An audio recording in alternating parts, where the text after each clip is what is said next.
నా పరాక్రమమును మీరు తెలుసుకొనుడి. ఎందుకు లెక్కలేసుకుంటారు? ఫీజులు నేను కట్టలేను, ఈ సంసారాన్ని నేను ఏదలేను. ఎవరు ఏదమన్నారు? దేవుడు ఈదుతారు కదా. ఈ భర్తతో నేను ఏగలేను. ఇలా చిన్న చిన్న విషయాలు నాకు చెప్తా ఉంటే నేను పెద్దగా ఆలోచన చేయను. కిడ్నీలో రాయి ఉందన్నయ్య అంటే నేనే దాని గురించి పెద్దగా ఆలోచన చేయను. గొప్ప పర్వతాలే దేవుని ఎదుట చదునుభూ అయితే కిడ్నీలో రాయి ఎంత భాగ్యం, ఇడ్లీలో ఎంత రాయి భాగ్యం. నమ్మటమే శుభ్రంగా. పంట కింద పడింది, ఇక పడింది ఏం పడింది కదా అంటే నేనేం చేస్తానంటే చిన్నప్పుడు నమిలేవాడిని, అలాగే శుభ్రంగా మెత్తగా నమిలి తినేవాడిని. ఎందుకు మరి? చిన్న చిన్న విషయాలకి వాళ్ళ పరాక్రమం గురించి ఆలోచన చేస్తారు. ఇక ఆదికాండం 18 అధ్యాయంలోకి రాగానే మన శారక్క ఉన్నారు కదా, ఆ శారక్క ఈమెదో మెడిసిన్ చేసినట్టు. ఏమండి, ఆయనకేమో 100, నాకేమో 90 లెక్కలేసుకుంటున్నారు. అసలు స్త్రీ ధర్మమే ఉడికిపోయింది. చూశారా, స్త్రీ ధర్మమే ఉడికిపోయింది.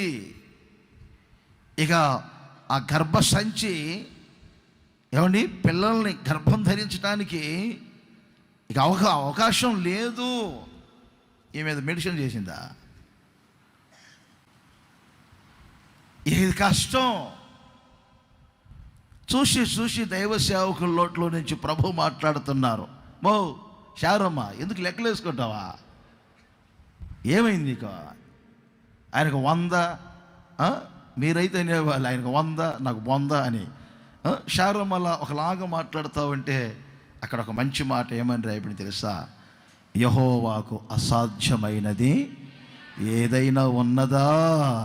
ఇప్పుడు చెప్పండి, మన పరాక్రమం మీద కాదు కానీ మనం తెలుసుకోవాల్సింది, ఈ మార్చి నెలలో ఆయన పరాక్రమ ద్వారా ఎన్నో కార్యాలను ప్రభు చేయబోతూ ఉన్నారు.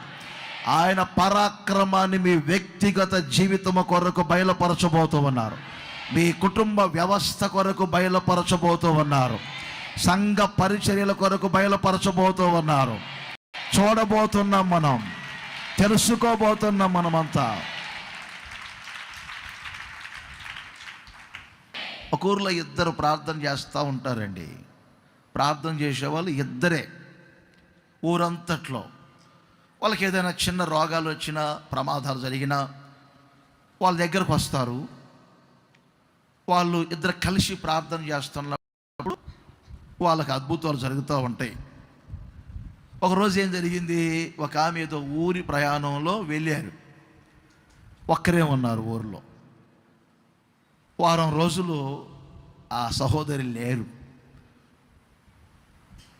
ఏమైనా రోగాలతో, తేలుకుట్టో, పొంగరిషో ఇలాంటి వాళ్ళు వస్తున్నప్పుడు ఏమేం చెప్పి పంపిస్తున్నారంటే, ఆమె లేరండి, 2 కలిసి చేసేవారు కదా అని ప్రార్థన చేయకుండా పంపుతున్నారు. లేరండి లేరండి అని. అలాగే తరచుగా 3 రోజులు జరిగింది. మనల్ని ప్రార్థన చేసుకుంటూ, ప్రభువా చాలామంది బాధల్లో, ఆపదల్లో వచ్చారు, ఆమెమో ఇంకా రాలేదు, ఉంటే 2 కలిసి ప్రార్థన చేసేవాళ్ళమే, పాపం వాళ్ళు ఏడ్చుకుంటూ వెళ్ళారు అంటా ఉంటే దేవుడు అన్నారు, ఆమె లేకపోతే ఏమైంది, నువ్వు చేయొచ్చు కదా. చూసారా, నువ్వు చేయొచ్చు కదా. కాదు ప్రభువా, 2 కలిసి చేసేవాళ్ళం కదా. 2 చేసినా నేను వింటాను. చెప్పండి, 1 చేసినా నేను వింటాను. పరాక్రమం నాది కదా, కార్యం చేసేది నేను కదా. అంటే ఇప్పుడు మీకు అర్థమవుతుందా? ఆమె ఉంటే 2 కలిసి చేస్తే కార్యం జరుగుతుంది అనుకుంటున్నారే కానీ, నేను చేసిన పరాక్రమ గల దేవుడు ఉన్నారు, ఆయన చేస్తారు అని ఆయన పరాక్రమాన్ని తెలుసుకోలేకపోయారు. కొన్నిసార్లు మీ జీవితంలో కూడా దేవుని పరాక్రమాన్ని తెలుసుకోకపోవటమే, ఆయన బాహుబలాన్ని గుర్తించకపోవటం, ఆయనకు సమస్తం సాధ్యమే అనే గ్రహింపు లేకపోవటం, మానసికంగా నలిగిపోవటం,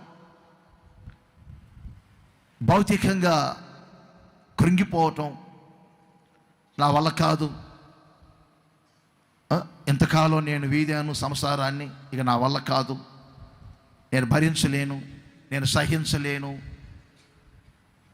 నా చేత అవుతుందా, నేను బలహీనమైన వ్యక్తిని, ఇలా చెప్పుకుంటూ వెళ్తారు.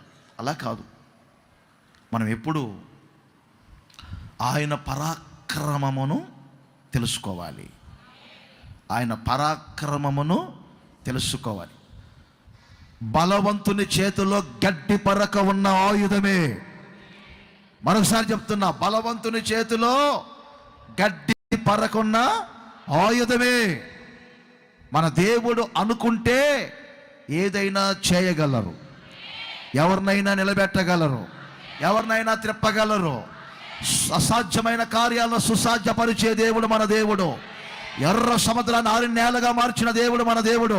ఎరుకో కోటగోళ్ళ కూల్చిన దేవుడు మన దేవుడు. పగలు మేఘాగ్ని స్తంభములో రాత్రులు నడిపించిన దేవుడు మన దేవుడు. అవసరమైతే గాడిదనై నిలబెట్టి వాడుకుంటారు ఆయన. అర్థమైందా?